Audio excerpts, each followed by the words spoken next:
ఈ రోజు నా జీవితంలో శాశ్వతంగా గుర్తుంటుంది. ఒకే రోజు 4,408 కోట్ల రూపాయలు పేదవాళ్ళకి ఇచ్చిన ప్రభుత్వం తెలుగుదేశం ప్రభుత్వం.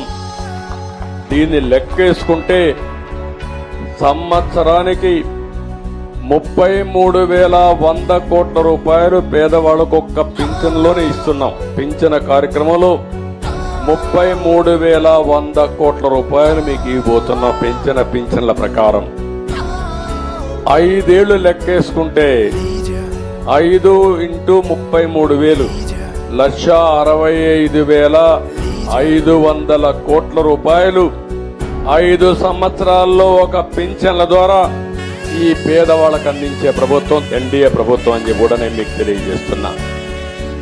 దీనికంటే ఆనందమైన రోజు నా జీవితంలో ఇంకొకటి ఉండదు.